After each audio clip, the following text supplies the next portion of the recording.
Hello students, welcome back to my channel. ಇವತ್ತು ನಾವು ನೋಡ್ತಾ ಇದೀವಿ chapter number 3 that is pair of linear equations in two variables. Okay, already ನೀವು linear equation ಅಂದ್ರೆ ಏನು ಅಂತ ಕಲ್ತಿದ್ದೀರಾ. Okay, a equation of the form ax plus b equal to 0. ಇದು linear equation ಅಂತ ಹೇಳ್ತೀವಿ. ಆದ್ರೆ ಇಲ್ಲಿ ನೋಡಿ ವೇರಿಯಬಲ್ ಒಂದೇ ಇದೆ. Okay, that is x. ಇದನ್ನ ನಾವು ವೇರಿಯಬಲ್ ಅಂತ ಹೇಳ್ತೀವಿ. ಇಲ್ಲಿ b ಬಂದು ಕಾನ್ಸ್ಟೆಂಟ್ ಟರ್ಮ್. ಓಕೆ, ಇದನ್ನ ಇನ್ ಜನರಲ್ ಆಗಿ ಬರೆಯೋದಾದ್ರೆ x plus 1 equal to 0. Okay, ಇದು ನಮ್ಮ linear equation with one variable, right? So ಅದೇ ತರ linear equation in two variables ಅಂದ್ರೆ ಏನು ಅಂತ ನೋಡೋಣ. ಇದರ ಜನರಲ್ ಫಾರ್ಮ್ ಬಂದ್ಬಿಟ್ಟು A x plus B y plus C equal to 0. So ಇದು linear equation with two variables ನ ಸ್ಟ್ಯಾಂಡರ್ಡ್ ಫಾರ್ಮ್.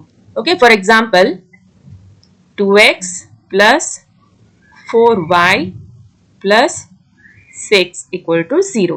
ಓಕೆ, ಇಲ್ಲಿ ಟೂ ವೇರಿಯಬಲ್ಸ್ ಇದೆ, x ಹಾಗೂ y ಅನ್ನು ಟೂ ವೇರಿಯಬಲ್ಸ್ ಇರೋದ್ರಿಂದ ನಾವು ಇದನ್ನ linear equation with two variable ಅಂತ ಹೇಳ್ತೀವಿ. ನಾವು ಯಾಕೆ ಲೀನಿಯರ್ ಇಕ್ವೇಶನ್ ಅಂತ ಹೇಳ್ತೀವಿ?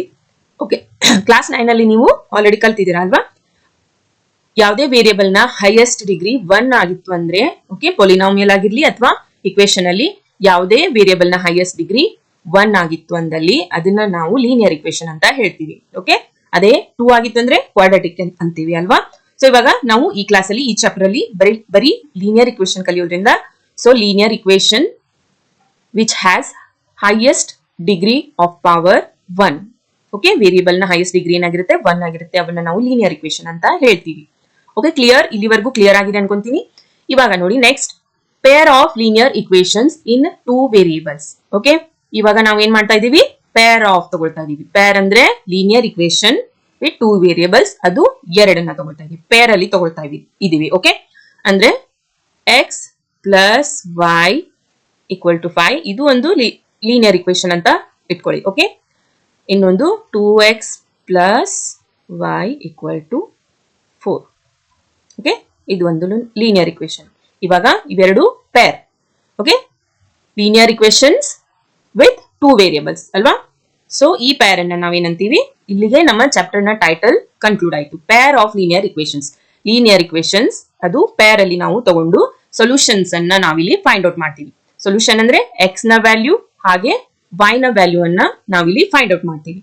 Okay, there are two methods, geometrical method and algebraic method. Okay, geometrical method ಅಲ್ಲಿ ನಾವು ಯಾವ ತರ ಮಾಡ್ತೀವಿ, ಹಾಗೆ ಅಲ್ಜಿಬ್ರಿಕ್ ಮೆಥಡ್ ಅಲ್ಲಿ ನಾವು ಯಾವ ತರ ಮಾಡ್ತೀವಿ ಅಂತ ಕ್ಲಾಸ್ ಅಲ್ಲಿ ನೆಕ್ಸ್ಟ್ ನಾವು ನೋಡ್ತೀವಿ. ಓಕೆ, ಇಲ್ಲಿವರೆಗೂ ಎಲ್ಲ ಕ್ಲಿಯರ್ ಆಯ್ತು ಅನ್ಕೋತೀನಿ. ಸೊ ಗ್ರಾಫಿಕಲ್ ಮೆಥಡ್ ಇಂದ ನಾವು ಪೇರ್ ಆಫ್ ಲೀನಿಯರ್ ಇಕ್ವೇಶನ್ ನ ಸೊಲ್ಯೂಷನ್ ನ ಯಾವ ತರ ಫೈಂಡ್ ಔಟ್ ಮಾಡೋದು ಅಂತ ನೋಡೋಣ. ಸೊ ನಾನಿಲ್ಲಿ ಎರಡು ಎಕ್ಸಾಂಪಲ್ ತಗೊಂಡಿದ್ದೀನಿ. X minus 2y equal to 0 ಹಾಗೆ 3x plus 4y minus 20 equal to 0. Okay, ಇದನ್ನ ಇಕ್ವೇಶನ್ 1 ಅಂತ ಅನ್ಕೊಂಡಿದೀನಿ, ಹಾಗೆ ಸೆಕೆಂಡ್ ಒನ್ ಅನ್ನ 2 ಅಂತ ಡಿನೋಟ್ ಮಾಡ್ಕೊಂಡಿದೀವಿ. ಓಕೆ, ಇವಾಗ ನಾವು ಗ್ರಾಫಿಕಲಿ ರಿಪ್ರೆಸೆಂಟ್ ಮಾಡಬೇಕು ಅಂದ್ರೆ ಇಲ್ಲಿ ಗ್ರಾಫ್ ಕೂಡ ನಾನು ಓಕೆ ಮಾಡ್ಕೊಂಡಿದೀನಿ.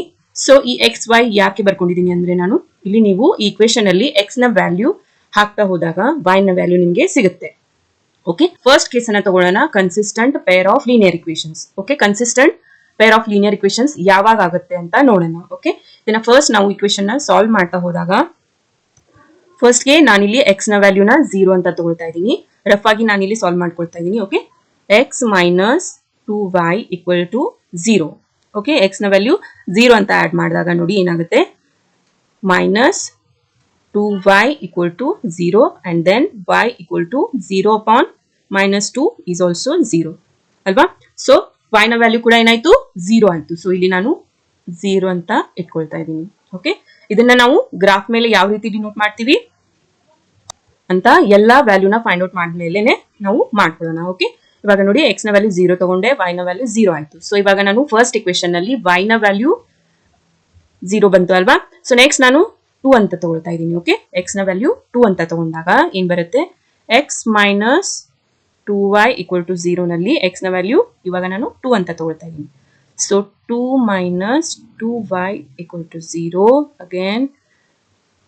ಸೊ ಮೈನಸ್ 2y ಇಲ್ಲಿ ಉಳ್ಕೊಳ್ಳುತ್ತೆ, ಹಾಗೆ 2 ಆ ಕಡೆ ಕಳ್ಸೋಣ, ಮೈನಸ್ 2 ಆಗುತ್ತೆ ಅಲ್ವಾ?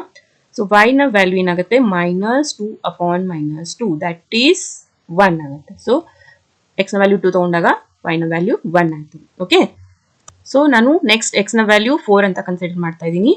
ಓಕೆ, ಇವಾಗ ನೋಡೋಣ y ನ ವ್ಯಾಲ್ಯೂ ಏನಂತ ಸಿಗುತ್ತೆ ಅಂತ. ನಾವು ಇದೆಲ್ಲಾನು ಕ್ವೆಶ್ಚನ್ ನಂಬರ್ 1 ಅಲ್ಲಿ ಇಕ್ವೇಶನ್ ನಂಬರ್ 1 ಅಲ್ಲಿ ಫೀಡ್ ಮಾಡ್ತಾ ಇದ್ದೀವಿ ಈ ವ್ಯಾಲ್ಯೂಸ್ ಅನ್ನ. ಓಕೆ, ಇಕ್ವೇಶನ್ 2 ಗೆ ನಾವು ಇನ್ನೂ ಬಂದಿಲ್ಲ. ಫಸ್ಟ್ ಅಲ್ಲಿ ನಾವು ವ್ಯಾಲ್ಯೂಸ್ ನ ಹಾಕಿ ಮೊದಲು x ಹಾಗೂ y ನ ವ್ಯಾಲ್ಯೂಸ್ ಅನ್ನ ಫೈಂಡ್ ಔಟ್ ಮಾಡ್ತಾ ಇದೀವಿ. Okay, x minus 2y equal to 0 ತಗೊಂಡ್ವಿ. x ನ ವ್ಯಾಲ್ಯೂ 4 ಹಾಕೋಣ. ಇವಾಗ 4 minus 2y equal to 0 ಹಾಗೆ minus 2y. Okay, plus 4 right side ಬಂದ ಮೇಲೆ minus 4 ಆಯಿತು. y equal to minus 4 upon minus 2 ಆಯಿತು. Okay, 2 1s are 2 2s are. So y ನ ವ್ಯಾಲ್ಯೂ ಏನು ಬಂತು? 2 ಬಂತು ಇಲ್ಲಿ. ಓಕೆ, ಇವಾಗ 3 ವ್ಯಾಲ್ಯೂಸ್ನ ನಾನು ಕನ್ಸಿಡರ್ ಮಾಡ್ತಾ ಇದ್ದೀನಿ. ಯಾಕೆಂದರೆ ಒಂದು ನಿಮಗೆ ಸ್ಟ್ರೇಟ್ ಲೈನ್ ಬರಲಿ ಅಂತ. ಓಕೆ, ಎರಡೇ ವ್ಯಾಲ್ಯೂ ಮೇ ಬಿ ಬರ್ಬೋದು, ಬರೋಕ್ಕಿಲ್ಲ ಅಲ್ವಾ. ಸೊ ಅದಕ್ಕೆ ನಾನು ಒಂದು 2-3 ವ್ಯಾಲ್ಯೂಸ್ನ ತಗೊಳ್ತಾ ಇದ್ದೀನಿ ಇಲ್ಲಿ. ಇನ್ನು ನೆಕ್ಸ್ಟ್ ಇಕ್ವೇಶನ್ ನಂಬರ್ 2 ನಲ್ಲಿ ಈ x ಹಾಗೂ y ನ ವ್ಯಾಲ್ಯೂಸ್ನ ಹಾಕ್ತಾ ಹೋಗೋಣ. Okay, 3x plus 4y minus 20 equal to 0 ಅಂತ ಇದೆ ಅಲ್ವಾ. ನಮ್ಮ ಇಕ್ವೇಶನ್ 2 ಏನಿದೆ? 3x plus 4y minus 20 equal to 0. So ಇದರಲ್ಲಿ ನಾನು ಫಸ್ಟ್ಗೆ x ಅನ್ನ 0 ಅಂತ ತಗೊಳ್ತಾ ಇದ್ದೀನಿ. ಸೊ 3 into 0 0 ಪ್ಲಸ್ 4y, ಈ minus 20 ರೈಟ್ ಹ್ಯಾಂಡ್ ಸೈಡ್ಗೆ ಹೋದ್ಮೇಲೆ ಪ್ಲಸ್ 20 ಆಯಿತು. ಹಾಗೆ 4y equal to 20, y equal to 20 upon 4 that is 5 ಆಯಿತು. ಓಕೆ, y ನ ವ್ಯಾಲ್ಯೂ 5 ಬಂತು. x ನ ವ್ಯಾಲ್ಯೂ 2 ತಗೊಳ್ಳೋಣ. 3 into 2. ಓಕೆ, x ನ ಜಾಗದಲ್ಲಿ 2 ಫೀಡ್ ಮಾಡಿದಾಗ 3 into 2 plus 4y minus 20 equals 0 ಅಲ್ವಾ. 3 into 2 6 ಆಗುತ್ತೆ, ಪ್ಲಸ್ 4y, ಈ minus 20 ರೈಟ್ ಹ್ಯಾಂಡ್ ಸೈಡ್ ಕಡೆಗೆ ಹೋದಾಗ ಪ್ಲಸ್ 20 ಆಯಿತು. ಇವಾಗ 4y equals 20, ಈ 6 ಅನ್ನ 20ಯಲ್ಲಿ ಮೈನಸ್ ಮಾಡ್ತೀವಿ, ಯಾಕೆಂದರೆ ರೈಟ್ ಹ್ಯಾಂಡ್ ಸೈಡ್ ಕಡೆಗೆ ಹೋದಾಗ ಎಷ್ಟಾಗುತ್ತೆ? 20 minus 6 14, y equals to 20 minus 6. So 20 minus 6 40 upon 4. Okay, 2 2s are 2 7s are ಎಷ್ಟಾಯಿತು? 7 upon 2 ಆಯಿತು. Okay, 7 upon 2. Okay, next x equal to 4 ತಗೊಳ್ಳೋಣ. So 3 into 4 plus 4y equals 20. Okay, minus 20 ಅನ್ನ right hand ಸೈಡಲ್ಲಿ ಕಳಿಸಿದ್ದೀನಿ. So 3 into 4 12 ಆಗುತ್ತೆ. 12 plus 4y equals 20 and 4y equals 20 minus 12. So ಎಷ್ಟಾಗುತ್ತೆ? 20 minus 12 8 ಆಗುತ್ತೆ. So 4y equal to 8, then y equal to 8 upon 4 that is 2 ಬರುತ್ತೆ ಅಲ್ವಾ. So y ನ value 2 ಬಂತು. So ಇದನ್ನ ಇವಾಗ ನಾವು ಗ್ರಾಫಿಕಲಿ ರಿಪ್ರೆಸೆಂಟ್ ಮಾಡೋಣ. ಓಕೆ, ಸೊ ಇಲ್ಲಿ 1 ಅನ್ಕೊಂಡು, ಓಕೆ, ಸೊ ಇಲ್ಲಿ 0 1 2 3 ಅಂತ ಅನ್ಕೊಂಡೆ. ಸೊ ಇಲ್ಲಿ ನಾವು 1 2 3 4 ಅಂತ ಈ ಥರ ತಗೊಳ್ಳೋಣ. ಸೊ y ನ ಎಕ್ಸಸ್ ಮೇಲೆ 1 2 3 4 right. So first linear equation ಅಲ್ಲಿ ನೋಡಿ x equal to 0 ಇದ್ರೆ y equal to 0 ಇದೆ. ಸೊ ಎಲ್ಲಿ ಬರುತ್ತೆ? ಇದು ಇಲ್ಲಿ ಬರುತ್ತೆ ಅಲ್ವಾ. So x is also 0 and y is also 0. So ಇದನ್ನ ಯಾವ ಥರ ಡಿನೋಟ್ ಮಾಡ್ತೀವಿ ನಾವು? 0, 0. Okay, next x equal to 2 ಇದ್ದಾಗ x axis ಅಲ್ಲಿ 2 ಇದ್ದಾಗ y axis ಎಲ್ಲಿದೆ? 1 ಮೇಲಿದೆ. ಓಕೆ, ಸೊ 1 ಇದು ಯಾವಾಗ? x 2 ಇದ್ದಾಗ, ಹಾಗೆ y 1 ಬಂದಿದೆಲ್ಲ 1 ಇದ್ದಾಗ. x axis 4 ಇದ್ದಾಗ y axis ಎಲ್ಲಿದೆ? 2 ಅಲ್ಲಿದೆ. ಸೊ 4 ಹಾಗೂ 2. Okay, x axis 4 and y axis is 2 ಈ ಥರ ಬರುತ್ತೆ ನೋಡಿ. ಇದು ಇವಾಗ ಯಾವ ಥರ ಬಂದಿದೆ ಅಂದರೆ, ಇದು ನಾವು ಈಗ ಪಾಯಿಂಟ್ಸನ್ನು ಜಾಯಿನ್ ಮಾಡಿದಾಗ ಓಕೆ ನಿಮಗೆ ಒಂದು ಸ್ಟ್ರೇಟ್ ಲೈನ್ ಸಿಗುತ್ತೆ ಅಲ್ವಾ. ಲೀನಿಯರ್ ಇಕ್ವೇಶನ್ ಯಾವಾಗಲೂ ಯಾವ ಥರ ಇರುತ್ತೆ? ಸ್ಟ್ರೇಟ್ ಲೈನ್ ಆಗಿರುತ್ತೆ ಅಲ್ವಾ. ಸೊ ಸ್ಟ್ರೇಟ್ ಲೈನಲ್ಲಿ ಬರುತ್ತೆ. ನಿಮಗೆ ಗ್ರಾಫಲ್ಲಿ ಇದು ಚೆನ್ನಾಗಿ ಬರುತ್ತೆ. ನಾನು ರೆಫರ್ ಮಾಡ್ತಾ ಇರೋದ್ರಿಂದ ಸ್ವಲ್ಪ ನಿಮಗೆ ಐಡಿಯಾ ಸಿಗಲಿ ಅಂತ ನಾನು ಇಲ್ಲಿ ಸಾಲ್ವ್ ಮಾಡಿ ತೋರಿಸ್ತಾ ಇದ್ದೀನಿ. ಓಕೆ, ಇವಾಗ ನೋಡಿ ನೆಕ್ಸ್ಟ್ ಸೆಕೆಂಡ್ ಇಕ್ವೇಶನ್ನಲ್ಲಿ ಎಕ್ಸ್ ಹಾಗೂ ವೈನ ವ್ಯಾಲ್ಯೂನ ಹಾಕೋಣ. ಇದು ಈಗ ಬರೀ ಒಂದೇ ಲೀನಿಯರ್ ಇಕ್ವೇಶನ್ ಆಯಿತು. ನಮಗೆ ಏನಿದೆ ಇಲ್ಲಿ? ಪೇರ್ ಆಫ್ ಲೀನಿಯರ್ ಇಕ್ವೇಶನ್ನ ಸೊಲ್ಯೂಷನ್ ಫೈಂಡ್ ಔಟ್ ಮಾಡಬೇಕು ಅಲ್ವಾ. ಸೊ ಅದಕ್ಕೆ ಇನ್ನೊಂದು ಇಕ್ವೇಶನ್ ಅನ್ನು ನಾವು ತಗೊಳ್ತಾ ಇದ್ದೀವಿ. ಸೆಕೆಂಡ್ ಇಕ್ವೇಶನ್ ನಲ್ಲಿ ಎಕ್ಸ್ ಹಾಗೂ ವೈನ ವ್ಯಾಲ್ಯೂನ ಪುಟ್ ಮಾಡಿ ನೋಡ್ತಾ ಇದ್ದೀವಿ. ಎಕ್ಸ್ ನ ವ್ಯಾಲ್ಯೂ ಏನಿದೆ? 0 ಆಗಿದೆ ಅಲ್ವಾ. ಸೊ ಇದನ್ನ ನಾನು ರೆಡ್ ಇಂಕ್ ಅಂದ ತೋರಿಸ್ತೀನಿ. ಸೊ ಎಕ್ಸ್ ನ ವ್ಯಾಲ್ಯೂ 0 ಇದೆ, ಹಾಗೆ ವೈ ನ ವ್ಯಾಲ್ಯೂ ಏನಿದೆ? 5. ಓಕೆ ಓಕೆ ನಾವಿಲ್ಲಿ 5 ತಗೊಂಡಿಲ್ಲ. ಸೊ 5 ಓಕೆ ನಾವಿಲ್ಲಿ 5 ಅಂತ ತಗೊಳ್ತಾ ಇದ್ದೀನಿ. ಸೊ ಎಕ್ಸ್ ನ ವ್ಯಾಲ್ಯೂ 0 ಇದ್ದಾಗ ವೈ ನ ವ್ಯಾಲ್ಯೂ ಏನಾಯಿತು? 5ಗೆ ಬಂತು. ಓಕೆ 5 ಮೇಲೆ ನಾನು ಇಲ್ಲಿ ಇಡ್ತಾ ಇದ್ದೀನಿ. ಸೊ ಇಲ್ಲಿಂದ ಸ್ಟಾರ್ಟ್ ಆಯಿತು. ಹಾಗೆ ನೋಡಿ ಎಕ್ಸ್ನ ವ್ಯಾಲ್ಯೂ 2 ಇದ್ದಾಗ ವೈನ ವ್ಯಾಲ್ಯೂ 7/2 ಇದೆ. ಓಕೆ 7/2 ಯಾವ ಥರ ಮಾಡ್ತೀರಾ, ಇದು ಸಮಥಿಂಗ್ ಎಲ್ಲಿ ಬರುತ್ತೆ ಅಂದರೆ, ಸೊ 7/2 ಎಲ್ಲಿ ಬರುತ್ತೆ, 3 ಹಾಗೂ 4ನ ಮಧ್ಯೆ ಬರುತ್ತೆ. ಎಕ್ಸ್ ಈಕ್ವಲ್ ಟು 2 ಇದ್ದಾಗ y ಈಕ್ವಲ್ ಟು 7/2 3 ಹಾಗೂ 4ನ ಮಧ್ಯೆ ಬರುತ್ತೆ. ಓಕೆ ಹೇಗೆ ಬರುತ್ತೆ ಅಂದರೆ ನೋಡಿ, 7/2 ಅನ್ನು ನಾವು ಯಾವ ಥರ ಇಡ್ತೀವಿ, 3 × 1.5 ಅಲ್ವಾ, 2 × 3 6 7 ಪ್ಲಸ್ 1 7/2 ಸೊ 3.5. ಸೊ 3.5 ಅಲ್ಲಿ ನಾನು ಇಲ್ಲಿ ಪಾಯಿಂಟ್ ಮಾಡಿದ್ದೀನಿ. ನೆಕ್ಸ್ಟ್ ಎಕ್ಸ್ ಈಕ್ವಲ್ ಟು 4 ಇದ್ದಾಗ y equal to 2, x equal to 4 ಇದ್ದಾಗ y ಈಕ್ವಲ್ ಟು 2. ಸೊ ನೋಡಿ ಇಲ್ಲಿ ಇಂಟರ್ಸೆಕ್ಟ್ ಆಗ್ತಾ ಇದೆ ಅಲ್ವಾ. ಸೊ ಈ ಲೈನ್ ಹಾಗೂ ಈ ಲೈನ್ ಇಲ್ಲಿ ಇಂಟರ್ಸೆಕ್ಟ್ ಆಗುತ್ತೆ. ಓಕೆ ಇದು ಕೂಡ ಒಂದು ಸ್ಟ್ರೇಟ್ ಲೈನ್ ಆಗಿರುತ್ತೆ ಹಾಗೂ ಇದು ಇಂಟರ್ಸೆಕ್ಟ್ ಆಗುತ್ತೆ. ಎಲ್ಲಿ ಇಂಟರ್ಸೆಕ್ಟ್ ಆಯಿತು, 4 ಹಾಗೂ 2ನ ಪಾಯಿಂಟ್ ಅಲ್ಲಿ ಅಲ್ವಾ. So that's Y solution for this equations is x equal to 4 and y equal to 2. Okay ಇದು ಈ ಇಕ್ವೇಶನ್ ನ, ಓಕೆ ಈ ಪೇರ್ ಆಫ್ ಲೀನಿಯರ್ ಇಕ್ವೇಶನ್ಸ್ ನ ಸೊಲ್ಯೂಷನ್. ಓಕೆ ಸಿಂಗಲ್ ಸೊಲ್ಯೂಷನ್ ಬರುತ್ತೆ ಇಲ್ಲಿ. ಓಕೆ ಆದ್ರಿಂದ ಇದನ್ನ ನಾವೇನಂತ ಹೇಳ್ತೀವಿ, consistent pair of linear equations. Okay ಈ ಎಕ್ಸ್ ಹಾಗೂ ವೈ ನ ವ್ಯಾಲ್ಯೂ ಚೇಂಜ್ ಆಗ್ತಾ ಹೋಗಲ್ಲ. ಓಕೆ ಒಂದೇ ಸೊಲ್ಯೂಷನ್ ಸಿಗುತ್ತೆ ನಿಮಗೆ. ಇದೊಂದೇ ಪಾಯಿಂಟ್ ಅಲ್ಲಿ ಈ ಎರಡು ಲೈನ್ಸ್ ಕಟ್ ಆಗುತ್ತೆ, ಮತ್ತೆ ನಿಮಗೆ ಮುಂದೆ ಈ ಲೈನ್ಸ್ ಎಲ್ಲೂ ಕಟ್ ಆಗಲ್ಲ. ಸೊ ಅದಕ್ಕೆ ಇದನ್ನ ನಾವೇನಂತ ಹೇಳ್ತೀವಿ, consistent pair of linear equations. Okay ನೋಡಿ ಇಲ್ಲಿ ನಾವು ಒಂದ್ ಥಿಂಗ್ ಅನ್ನ ಅಬ್ಸರ್ವ್ ಮಾಡ್ತೀವಿ. ಓಕೆ ನೋಡಿ a1x plus b1y equal to c1 ಅಂತ ತಗೊಂಡಿದ್ದೀನಿ, a2x plus b2y equal to c. Okay ಇಲ್ಲಿ ನಾವು ಈ ಕೋಎಫಿಷಿಯಂಟ್ಸ್ ಏನಿದೆಯಲ್ಲ, ವೇರಿಯೇಬಲ್ಸ್ ನ ಜೊತೆಗಿರೋ ಕಾನ್ಸ್ಟೆಂಟ್ ಟರ್ಮ್ಸ್, ಓಕೆ ಅವುಗಳನ್ನು ನಾವಿಲ್ಲಿ ಕಂಪೇರ್ ಮಾಡ್ತೀವಿ. Okay like a1 upon a2, okay b1 upon b2 and c1 upon c2. ಈ ಥರ ಏನು ಮಾಡ್ತೀವಿ, ಕಂಪೇರ್ ಮಾಡ್ತೀವಿ. ಇವಾಗ ನೋಡಿ ಈ ಫಸ್ಟ್ ಇಕ್ವೇಶನ್ ಅಲ್ಲಿ a1 ಏನಿದೆ, 1 ಇದೆ ಅಲ್ವಾ. ಸೊ ನಾವಿಲ್ಲಿ 1 ಅಂತ ಹಾಕೋಣ. ಸೊ a2 ಏನಿದೆ, 3 ಇದೆ. ಸೊ 1/3. b1 ಏನಿದೆ, -2 ಹಾಗೂ b2 ಏನಿದೆ, 4 ರೈಟ್. c1 0 0 ಇದೆ, ಇದನ್ನ ಬಿಡಿ. ಸೊ ನೆಕ್ಸ್ಟ್ ನೋಡಿ ಇದನ್ನ ಸಿಂಪ್ಲಿಫೈ ಮಾಡಿದಾಗ ಏನಾಗುತ್ತೆ, ಇದು 1/2 ಆಗುತ್ತೆ. ಸೊ ನಾವು ಇಲ್ಲಿ ಕ್ಲಿಯರ್ಲಿ ಏನ್ ನೋಡ್ತಾ ಇದ್ದೀವಿ ಅಂದ್ರೆ, coefficients a1 upon a2 b1 upon b2 ನ ಕಂಪೇರ್ ಮಾಡಿದಾಗ ಇವೆರಡು ಈಕ್ವಲ್ ಆಗಿದೆಯಾ, ಇಲ್ಲ ಅಲ್ವಾ. ಸೊ ಇಲ್ಲಿ ಅಂದ್ರೆ consistent pair of linear equations ಅಲ್ಲಿ ಯಾವಾಗಲೂ a1 upon a2 is not equal to b1 upon b2 ಆಗಿರುತ್ತೆ. ಓಕೆ ಇನ್ ಕೇಸ್ ನೀವು ರಿವರ್ಸ್ ಆಗಿ ಸೊಲ್ಯೂಷನ್ ಫೈಂಡ್ ಔಟ್ ಮಾಡಬೇಕಾದ್ರೂ ಇದು ನಿಮಗೆ ಹೆಲ್ಪ್ ಆಗುತ್ತೆ. ಅಂದ್ರೆ ಸಾರಿ ವಿದೌಟ್ ಗ್ರಾಫ್ ಕೂಡ ನೀವು ಇದನ್ನ ಜಸ್ಟ್ ಇದನ್ನ ನೋಡಿ ನೀವು ಹೇಳ್ಬಹುದು, ಈ ಲೈನ್ಸ್ ಅಂದ್ರೆ ಕೋಇನ್ಸಿಡೆಂಟ್ ಆಗ್ತಾ ಇದ್ವಿ. ಸಾರಿ, ಸೊ ನಾನು ಇದನ್ನ ಯಾಕೆ ಹೇಳ್ತಾ ಇದ್ದೀನಿ ಅಂದ್ರೆ, ಅಕಸ್ಮಾತ್ ನಿಮಗೆ ಗ್ರಾಫ್ ಕೊಟ್ಟಿಲ್ಲ ಅಂದಾಗ ನೀವು ಬರೀ ಕೋಎಫಿಷಿಯಂಟ್ಸ್ ಅನ್ನ ಈ ತರ ಕಂಪೇರ್ ಮಾಡಿ ಅದ್ರ ಮೇಲೆ ನೀವು ಲೈನ್ಸ್ ಇಲ್ಲಿ ಕಟ್ ಆಗ್ತಾ ಇದಾವ, ಇಂಟರ್ಸೆಕ್ಟ್ ಆಗ್ತಾ ಇದಾವ ಇಲ್ವಾ. ಓಕೆ ಇಂಟರ್ಸೆಕ್ಟ್ ಆದ್ರೆ ಡೈರೆಕ್ಟ್ ಆಗಿ ನಿಮ್ಗೆ ಇಲ್ಲಿ ಸೊಲ್ಯೂಷನ್ ಸಿಕ್ಬಿಡುತ್ತೆ. ಸೊ ಗ್ರಾಫಿಕಲ್ ಮೆಥಡ್ ಇದು. ಅದಕ್ಕೆ ಸೊ ನೀವು ಗ್ರಾಫ್ ನ ಮಾಡಿ ಎಲ್ಲಿ ಇವೆರಡು ಲೈನ್ಸ್ ಇಂಟರ್ಸೆಕ್ಟ್ ಆಗುತ್ತೋ ಅದನ್ನ ಸೊಲ್ಯೂಷನ್ ಅಂತ ನೀವು ಕನ್ಸಿಡರ್ ಮಾಡ್ತೀರಾ.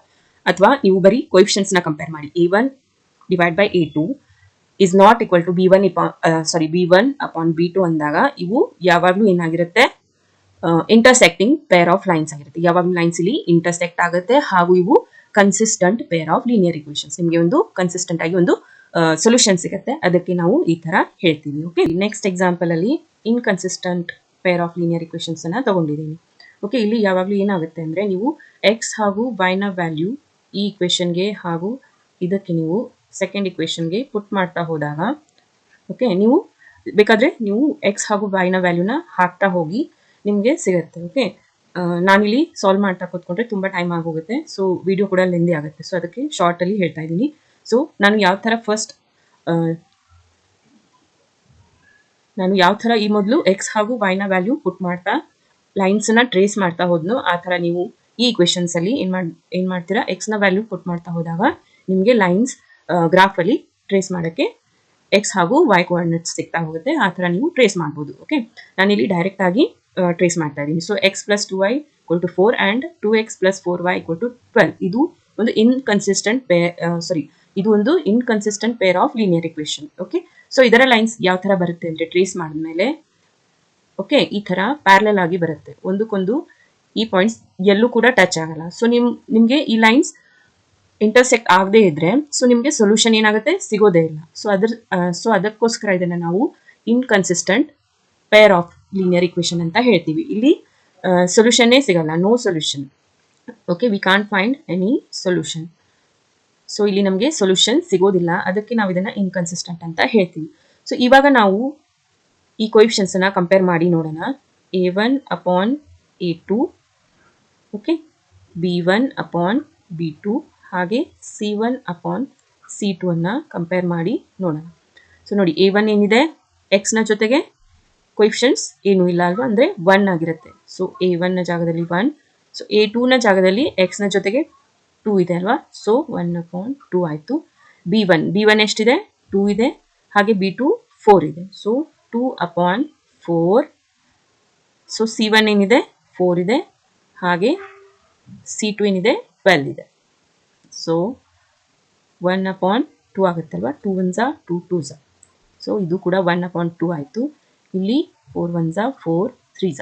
ಸೊ ಇಲ್ಲಿ ನಮಗೆ ಕ್ಲಿಯರ್ ಆಗಿ ಗೊತ್ತಾಗ್ತಾ ಇದೆ, a1 upon a2 is equal to b1 upon b2. b1 upon b2 ಕೂಡ 1 ಅಪಾನ್ 2 ಬಂದಿದೆ ಅಲ್ವಾ. So a1 upon a2 is equal to b1 upon b2 but not equal to c1 upon c2.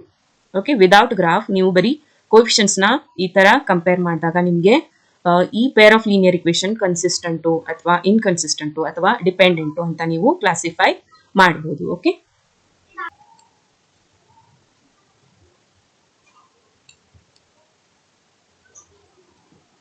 So next example ನಾನಿಲ್ಲಿ dependent pair of linear equations ಅನ್ನ ತಗೊಂಡಿದ್ದೀನಿ. Okay, dependent pair of equations x plus y equal to 4 ಹಾಗೆ 2x plus 2y equal to 8 ಆಗುತ್ತೆ. So ನೋಡಿ, X ಇದನ್ನ a1x b1y okay equal to c1, ಇದು equation number 1 ಅಂತ consider ಮಾಡೋಣ. ಹಾಗೆ ಇದನ್ನ a2x plus b2y equal to c2, ಇದನ್ನ ಇಕ್ವೇಶನ್ ನಂಬರ್ 2 ಅಂತ ಕನ್ಸಿಡರ್ ಮಾಡೋಣ. ಓಕೆ, ಇವಾಗ ನಾನು ಡೈರೆಕ್ಟ್ ಆಗಿ ಮತ್ತೆ ಗ್ರಾಫ್ನ ಮೂಲಕ ಇದು ಯಾವ ಥರ ಬರುತ್ತೆ ಅಂತ ನಿಮಗೆ ಇಲ್ಲಿ ಡೈರೆಕ್ಟ್ ಆಗಿ ತೋರಿಸ್ಬಿಡ್ತೀನಿ. ನೀವು ಬೇಕಾದರೆ ಈ ಇಕ್ವೇಶನ್ಸ್ ಅಲ್ಲಿ ಎಕ್ಸ್ನ ಹಾಗೂ ಎಕ್ಸ್ನ ವ್ಯಾಲ್ಯೂ ಪುಟ್ ಮಾಡಿ ಟ್ರೇಸ್ ಮಾಡಿ ನೋಡಬಹುದು. ಓಕೆ, ಈಗ ನಾನು ತಗೊಂಡಿರೋ ಎಕ್ಸಾಂಪಲ್ ಅಲ್ಲಿ ಈ ಲೈನ್ಸ್ ಅನ್ನ ಟ್ರೇಸ್ ಮಾಡಿದ್ಮೇಲೆ ಲೈನ್ಸ್ ಯಾವ ಥರ ಬರುತ್ತೆ ಅಂದರೆ, ಇಕ್ವೇಶನ್ 1ನ ಲೈನ್ ಈ ಥರ ಬಂದರೆ, ಓಕೆ, ಇಕ್ವೇಶನ್ 2ನ ಲೈನ್ ಏನಾಗುತ್ತೆ, ಓಕೆ, ಇಕ್ವೇಶನ್ 2ನ ಲೈನ್ ಕೂಡ ಇದೇ ಥರ ಬರುತ್ತೆ. ಓಕೆ, ಇವು ಒಂದರ ಮೇಲೆ ಒಂದು ಓವರ್ಲ್ಯಾಪ್ ಆಗಿರುತ್ತೆ. ಇಕ್ವೇಶನ್ 1ಗೆ ಯಾವ್ಯಾವ ವ್ಯಾಲ್ಯೂಸ್ ಬಂದಿರುತ್ತೋ ಸೊ ಅದೇ ವ್ಯಾಲ್ಯೂಸ್ ಇಕ್ವೇಶನ್ 2ಗೆ ಕೂಡ ಬರೋದ್ರಿಂದ ಈ ಥರ ಎರಡು ಲೈನ್ಸ್ ಏನಾಗುತ್ತೆ, ಓವರ್ಲ್ಯಾಪ್ ಆಗುತ್ತೆ. ಇದನ್ನ ಕೋಇನ್ಸೈಡ್ ಅಂತ ಹೇಳ್ತೀವಿ. ಓಕೆ, ಕೋಇನ್ಸೈಡಿಂಗ್ ಇರುತ್ತೆ. ಸೊ ಇಲ್ಲಿ ನಿಮಗೆ ನೋಡಿ, ಎಕ್ಸ್ನ ವ್ಯಾಲ್ಯೂ ಎಷ್ಟು ಸಿಗುತ್ತೋ ಅಷ್ಟು ವೈನ ವ್ಯಾಲ್ಯೂ ಸಿಗುತ್ತೆ. ಸೊ ಇದೇನಾಗುತ್ತೆ, ಇನ್ಫೈನೈಟ್ಲಿ ಕನ್ಸಿಸ್ಟೆಂಟ್ ಆಗುತ್ತೆ. ನಿಮಗೆ ಬೇಕಾದಷ್ಟು ಎಕ್ಸ್ ಹಾಗೂ ವೈನ ವ್ಯಾಲ್ಯೂಸ್ ಸಿಗ್ತಾನೆ ಹೋಗುತ್ತೆ. ಓಕೆ, ಒಂದ್ರ ಮೇಲೆ ಒಂದು ಓವರ್ಲ್ಯಾಪ್ ಆಗಿರೋದ್ರಿಂದ, ಇವು ಒಂದನ್ನ ಒಂದು ಟಚ್ ಆಗಿರೋದ್ರಿಂದ, ಓಕೆ, ಇಂಟರ್ಸೆಕ್ಟ್ ಆಗಿದೆ ಅಂತಾನೆ ಅರ್ಥ. ಓಕೆ, ಪ್ರತಿಯೊಂದು ಪಾಯಿಂಟ್ಸ್ ಇಲ್ಲಿ ಕಟ್ ಆಗಿದೆ ಅಂತಾನೆ ಅರ್ಥ. So that's why you will get here so many solutions. ಯಾಕೆಂದ್ರೆ ಎರಡೂ ಲೈನ್ಸ್ ಕಟ್ಟು ಕೂಡ ಆಗ್ತಾ ಇದೆ, ಹಾಗೆ ಒಂದ್ರ ಮೇಲೆ ಒಂದು ಕೋಇನ್ಸೈಡ್ ಕೂಡ ಆಗ್ತಾ ಇದೆ. ಅದಕ್ಕೆ ನಾವು ಇದನ್ನ ಏನಂತೀವಿ, ಸೊ ಅದಕ್ಕೆ ನಾವು ಇದನ್ನ ಇನ್ಫೈನೈಟ್ಲಿ ಕನ್ಸಿಸ್ಟೆಂಟ್ ಅಂತ ಹೇಳ್ತೀವಿ. ಓಕೆ, ಸೊ ಇದರ ಕೋಎಫಿಷಿಯಂಟ್ಸ್ ಅನ್ನ ನಾವಿಲ್ಲಿ ಕಂಪೇರ್ ಮಾಡಿ ನೋಡೋಣ. a1 upon a2, b1 upon b2 ಹಾಗೆ c1 ಅಪಾನ್ c2. ಸೊ ನಿಮಗೆ ಕ್ಲಿಯರ್ ಆಗಿ ಇಲ್ಲಿ ಗೊತ್ತಾಗ್ತಾ ಇದೆ ಅಲ್ವಾ. ಸೊ ನೋಡಿ, a1 ಏನಿದೆ, ಎಕ್ಸ್ ಇದೆ, ಸಾರಿ ಎಕ್ಸ್ನ ಜೊತೆಗೆ ಏನಿದೆ 1 ಇದೆ ಅಲ್ವಾ. 1 upon a2 is 2, then b1 is 1, again b2 is 2, c1 ಏನಿದೆ 4 ಇದೆ, ಹಾಗೆ c2 is 8. ಸೊ ಇದು ಕೂಡ ನೀವು ಕಟ್ ಮಾಡಿದಾಗ 1/2. ಸೊ ಆಬ್ವಿಯಸ್ಲಿ ಒಂದಕ್ಕೊಂದು ಪಾಯಿಂಟ್ಸ್ ಏನಾಗ್ತವೆ, ಕಟ್ ಕೂಡ ಆಗ್ತಾ ಇದೆ, ಕೋಇನ್ಸಿಡೆಂಟ್ ಕೂಡ ಆಗ್ತಾ ಇದೆ ಅಲ್ವಾ, ಲೈನ್ ಕೂಡ ಕೋಇನ್ಸೈಡ್ ಆಗ್ತಾ ಇದೆ. ಸೊ ಆಬ್ವಿಯಸ್ಲಿ ಇವೆಲ್ಲ ಈಕ್ವಲ್ ಆಗಿರುತ್ತೆ. ಓಕೆ, ಸೊ ವಿದೌಟ್ ಗ್ರಾಫ್ ನೀವು ಬರೀ ಕೋಎಫಿಷಿಯಂಟ್ಸ್ನ ಕಂಪೇರ್ ಮಾಡೋದ್ರಿಂದ ಈ ಥರ ನಿಮಗೆ ಗೊತ್ತಾಗುತ್ತೆ pair of linear equation whether ಏನು ಕನ್ಸಿಸ್ಟೆಂಟಾ, ಇನ್ಕನ್ಸಿಸ್ಟೆಂಟಾ ಅಥವಾ ಡಿಪೆಂಡೆಂಟ್ ಅಂತ. Okay, so over all summarise ಮಾಡಿ ಹೇಳೋದಾದ್ರೆ ಕೊಯಿಫಿಷಿಯನ್ಸ್ ನ ಕಂಪೇರ್ ಮಾಡಿದಾಗ ಗಿವನ್ ಪೇರ್ ಆಫ್ ಲೈನ್ಸ್ ನ ಯಾವುದೇ ಎರಡು ನಿಮಗೆ ಪೇರ್ ಆಫ್ ಲೀನಿಯರ್ ಇಕ್ವೇಶನ್ಸ್ ಕೊಟ್ಟಿದ್ದಾರೆ ಅನ್ಕೊಳ್ಳಿ, ಅದರ ಕೊಯಿಫಿಷಿಯನ್ಸ್ ನ ಈ ತರ ನೀವು ಕಂಪೇರ್ ಮಾಡಿದಾಗ ನಿಮಗೆ ಅದು ಕನ್ಸಿಸ್ಟೆಂಟಾ ಇನ್ಕನ್ಸಿಸ್ಟೆಂಟಾ ಡಿಪೆಂಡೆಂಟಾ ಅಂತ ಗೊತ್ತಾಗುತ್ತೆ. Okay, in case a1 upon a2 is not equal to b1 upon b2, ಆವಾಗ ಲೈನ್ಸ್ ಏನಾಗುತ್ತೆ ಇಂಟರ್ಸೆಕ್ಟ್ ಆಗುತ್ತೆ. Okay, lines intersect here. So lines intersect ಆದಾಗ ನಿಮಗೆ ಆ ಪಾಯಿಂಟ್ ಅಲ್ಲಿ ಏನು ಸಿಗುತ್ತೆ, ಸೊಲ್ಯೂಷನ್ ಸಿಗುತ್ತೆ ಅಲ್ವಾ. So with solution, okay, solution ಏನಾಗುತ್ತೆ ಸಿಗುತ್ತೆ, ಹಾಗೆ ಏನಾಗುತ್ತೆ ಇದು ಕನ್ಸಿಸ್ಟೆಂಟ್ ಅಂತ ಕನ್ಸಿಡರ್ ಮಾಡ್ತೀವಿ. Consistent pair of linear equations, ಎಲ್ಲಿ ನಮಗೆ ಸೊಲ್ಯೂಷನ್ ಸಿಗುತ್ತೋ ಎಕ್ಸ್ ನ ಹಾಗೂ y ನ ವ್ಯಾಲ್ಯೂ ಸಿಗುತ್ತೋ ಅಲ್ಲಿ ನಾವು ಕನ್ಸಿಸ್ಟೆಂಟ್ ಅಂತ ಹೇಳ್ತೀವಿ. So next, if coefficients a1 upon a2 equal to b1 upon b2 but not equal to c1 upon c2, okay, ಹೀಗಿದ್ದಾಗ ಏನಾಗುತ್ತೆ ಲೈನ್ಸ್ ಯಾವಾಗಲೂ ಇಂಟರ್ಸೆಕ್ಟ್ ಆಗಲ್ಲ, ಪ್ಯಾರಲಲ್ ಆಗಿರುತ್ತವೆ. ಓಕೆ, ಈ ಲೈನ್ಸ್ ಎಲ್ಲೂ ಕೂಡ ಕಟ್ ಆಗಲ್ಲ. ಸೊ ಎಲ್ಲೂ ಕೂಡ ಕಟ್ ಆಗಲ್ಲ ಅಂದಾಗ ನಿಮ್ಗೆ ಏನಾಗುತ್ತೆ ಅಲ್ಲಿ ಯಾವುದೇ ಸೊಲ್ಯೂಷನ್ ಸಿಗಲ್ಲ, ನೋ ಸೊಲ್ಯೂಷನ್. ಓಕೆ, ಇಲ್ಲಿ ನಿಮಗೆ ನೋ ಸೊಲ್ಯೂಷನ್ ಸಿಗಲ್ಲ. ಓಕೆ, ನೋ ಸೊಲ್ಯೂಷನ್, ಹಾಗೆ ಸೊಲ್ಯೂಷನ್ ಸಿಗದೆ ಹೋದ್ರೆ ಏನಾಗುತ್ತೆ ಅದು ಇನ್ಕನ್ಸಿಸ್ಟೆಂಟ್ ಆಗುತ್ತೆ. Okay, inconsistent pair of equations. ಇನ್ನು ಥರ್ಡ್ ಕೇಸಲ್ಲಿ a1 upon a2 equal to b1 upon b2 and also equal to c1 upon c2. So ಎಲ್ಲ ವ್ಯಾಲ್ಯೂಸ್ ಇಲ್ಲಿ ಈಕ್ವಲ್ ಆಗಿದೆ ಅಲ್ವಾ. ಸೊ ಆಬ್ವಿಯಸ್ಲಿ ಇದು ಏನಾಗುತ್ತೆ, ಈ ಲೈನ್ ಒಂದ್ರ ಮೇಲೆ ಒಂದು ಓವರ್ಲ್ಯಾಪ್ ಆಗಿರುತ್ತೆ, ಎಲ್ಲ ವ್ಯಾಲ್ಯೂಸು ಸೇಮ್ ಇದೆ ಅಲ್ವಾ. ಸೊ ಆಬ್ವಿಯಸ್ಲಿ ಇದು ಓವರ್ಲ್ಯಾಪ್ ಆಗಿರಲೇಬೇಕು. ಸೊ ಇದಕ್ಕೆ ಏನಂತೀವಿ, ಲೈನ್ಸ್ ಯಾವಾಗಲೂ ಕೋಇನ್ಸೈಡ್ ಆಗಿರುತ್ತೆ. ಸೊ ಕೋಇನ್ಸೈಡ್ ಆಗಿರುತ್ತೆ ಅಂದಾಗ ನಿಮಗೆ ಮೆನಿ ಸೊಲ್ಯೂಷನ್ ಸಿಗುತ್ತೆ. ಓಕೆ, ನಿಮ್ಗೆ ಎಷ್ಟು ಸೊಲ್ಯೂಷನ್ಸ್ ಬೇಕಾದರೂ ಇಲ್ಲಿ ನಿಮಗೆ ಸಿಗುತ್ತೆ ಇನ್ಫೈನೈಟ್ಲಿ. ಸೊ ಇಲ್ಲಿ ಸೊಲ್ಯೂಷನ್ಸ್ ಏನಾಗಿರುತ್ತೆ ಇನ್ಫೈನೈಟ್ ಆಗಿರುತ್ತೆ, ಹಾಗೆ ಇದು ಸೊಲ್ಯೂಷನ್ ನಿಮಗೆ ಸಿಕ್ಕಿದೆ ಅಂದಮೇಲೆ ಅದು ಕನ್ಸಿಸ್ಟೆಂಟ್ ಆಗಿರಲೇಬೇಕು. So consistent. ಸೊ ಈ ತರ ನೀವು ನೆನ್ಪಿಟ್ಕೊಂಡ್ಬಿಡಿ.